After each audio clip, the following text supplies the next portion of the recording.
In today's video, we get to take a look at one of the more awesome firearms that we'll probably ever get to experience on this channel.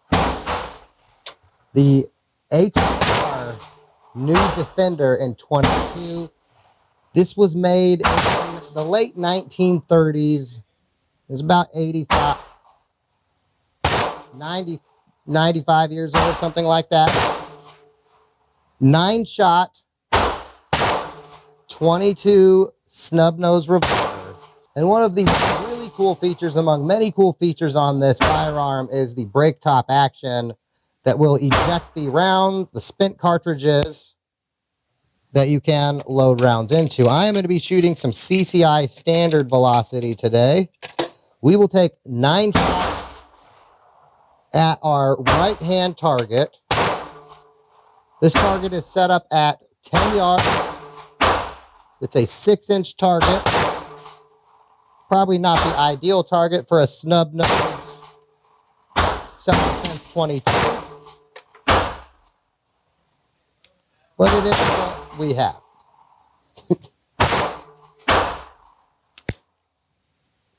Here we go. I will do the first 2 shots single action. The next 7 will be double action.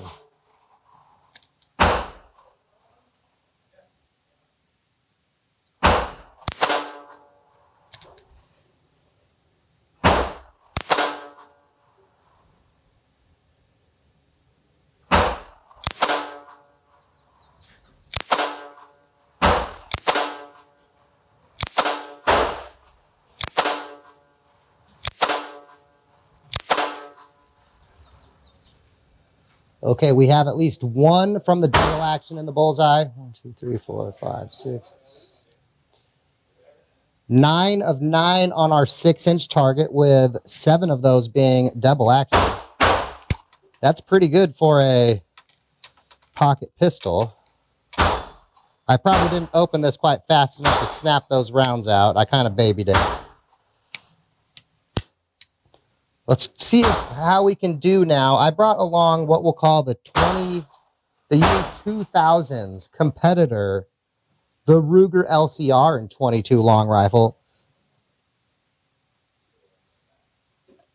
Out of this one, just because I don't have a ton of CCI standard velocity, and that's what I want to shoot out of our older firearm, I will be shooting CCI Minimag hollow points out of our Ruger LCR today. Not that Minimag is spicy 22, but we don't need to shoot the spicy 22 out of the 90-year-old Revolver, you know. Anyway, here we go. Here's one big difference right off the bat. 8 shots versus 9 shots. Double action only. External hammer fired, single action, and double action modes. So here we go. Double action only, internal hammer fired. Let's see how the Ruger LCR stacks up. Even though it's at a 1-shot disadvantage, we put 7 of 7 double action on with the other firearm. We should be able to do it with this one. Here we go.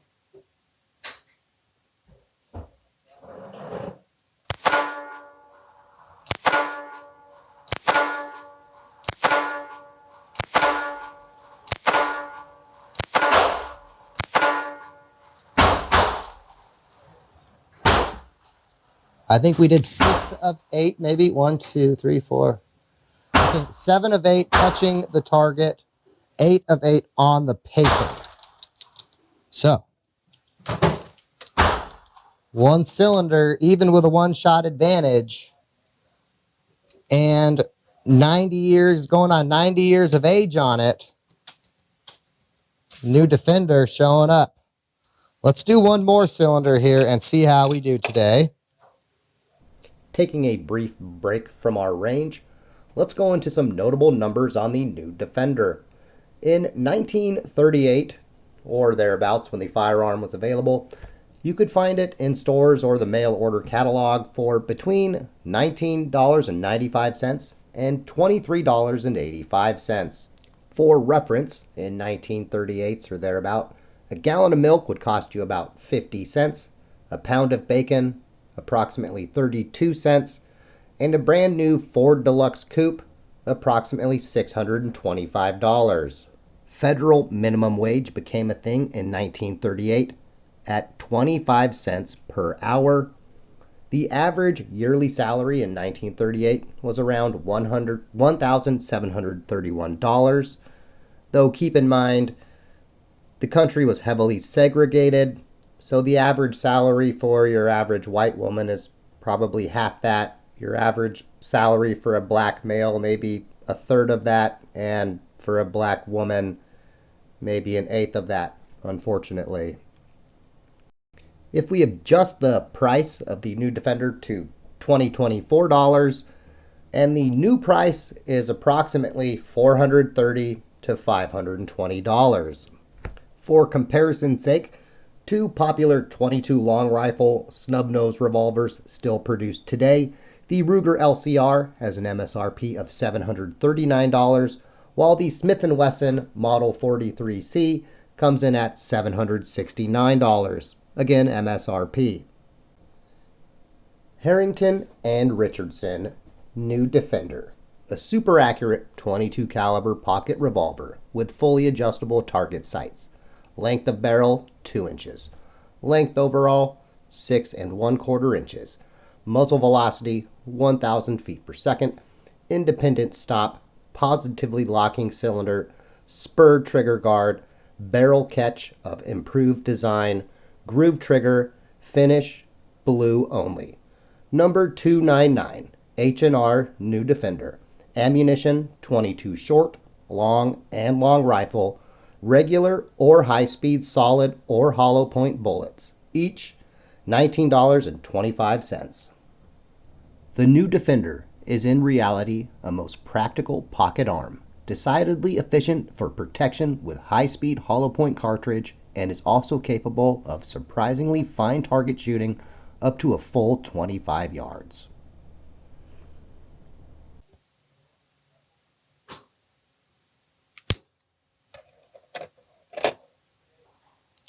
Okay, we are going to do 9 shots from the H&R Defender. I will do 5 shots right-handed, 4 shots left-handed. All of them will be double action. Here we go. Right-hand target.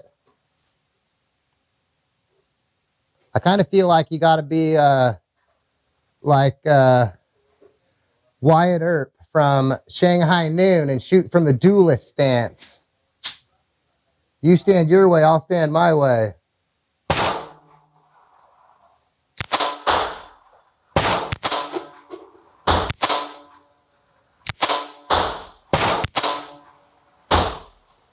I don't know if we hit it at all.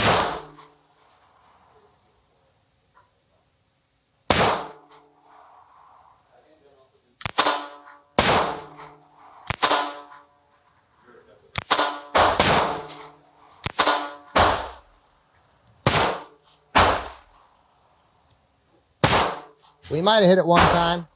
Giggity.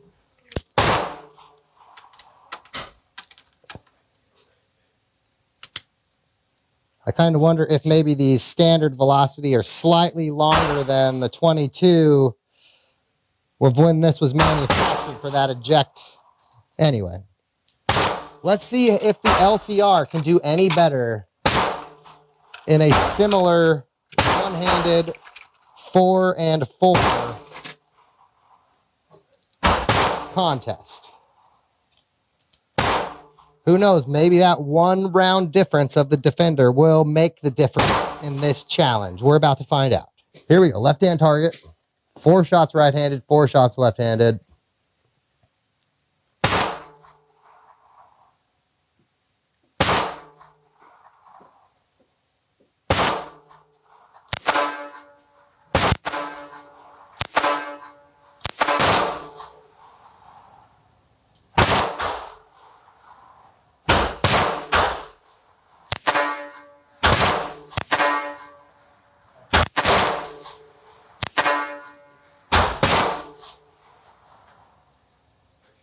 We might have put one on with each.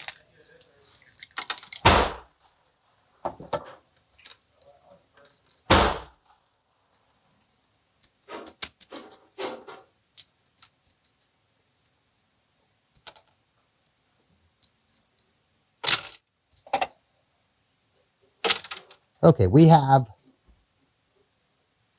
5 rounds left of CCI standard velocity. Okay, not the way I was expecting that. I checked. I am going to load 5 rounds into our Defender.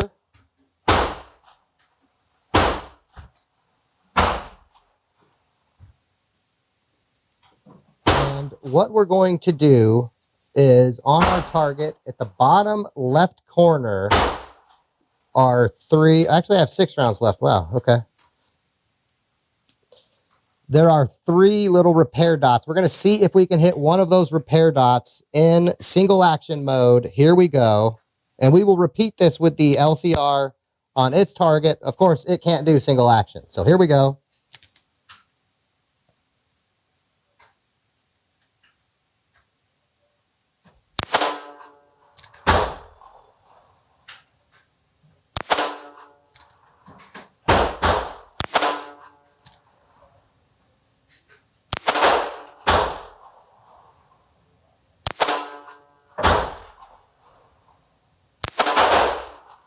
Okay, we hit 2 of them. I was aiming at them. I hit the right one, then the top one, and then I missed all my shots at the left-hand one. So, single action, 10 yards. Defender, still pretty pinpoint after almost 90 years. Here we go. Can the LCR keep up? Bottom left corner of its target, the same 3 orange sticky dots.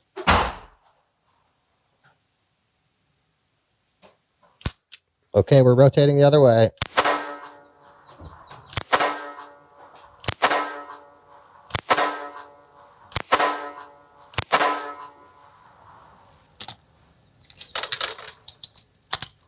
I don't even think we had any close.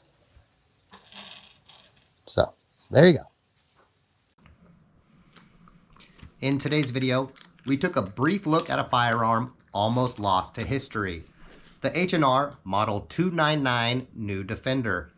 Firearms like this H&R New Defender are physical, touchable memories we can hold on to that give us a brief glimpse of what some might call a simpler time. The print ads make it clear that not only was the New Defender a target shooter, but also a personal protection firearm. Priced at what sounds cheap today, at a time when minimum wage was in its infancy at 25 cents per hour, and the low $20 price point doesn't sound so low. Set your Wayback Machine to the late 1930s and you arrive at a United States at the tail end of the Great Depression with the threat of a world war looming just over the horizon. Besides a much lower minimum wage, cheaper bacon, cars, and gas, life also didn't resolve around social media. Heck, moving pictures with a soundtrack were barely a decade old. It's the glorious good old days where you'd walk uphill both ways to school, through snow, even in summer. But on the bright side, the notes passed behind teachers' backs didn't rage about it should be 9mm or nothing, and 22 long rifle is terrible for self-defense.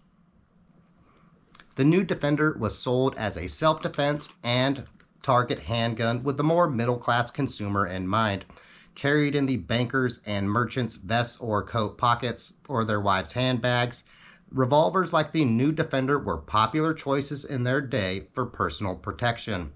Remember, penicillin wasn't used as an antibiotic until 1941. What by today's standards might be a very minor wound would have led to a very slow, painful death not that long ago. Compared to the light polymer and airweight alloys 22 snubbies of today, the New Defender packs in an impressive array of features. The brake top action that auto-ejects spent brass makes for a speed reloader's dream. It has a target rear sight instead of the frame integrated notch that seems to be the norm today, along with a target adjustable front sight. Add in one more round of capacity, as well as a better single action and double action trigger, which we'll come back to in a moment, and you have a firearm that all these years later is very hard to contend with.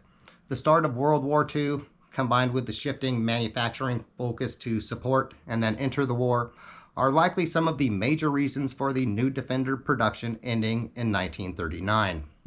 Many years later, something like 1964 through 1972, H&R did re-release the new Defender.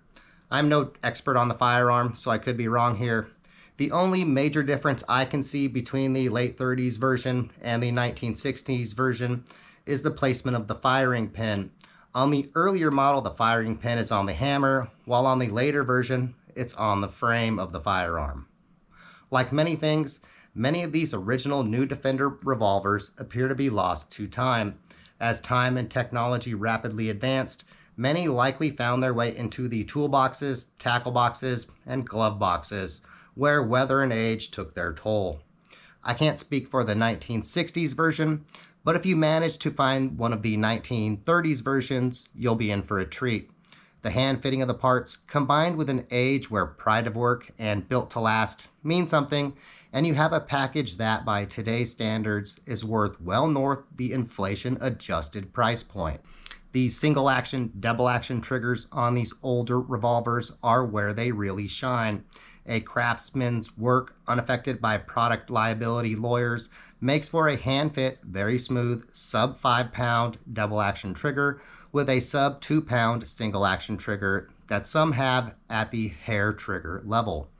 In the 15 pound plus rimfire trigger, now standard for some manufacturers, combined with the child locks everywhere nature of today, and the trigger of the old sounds dangerous to some, but desirable to others.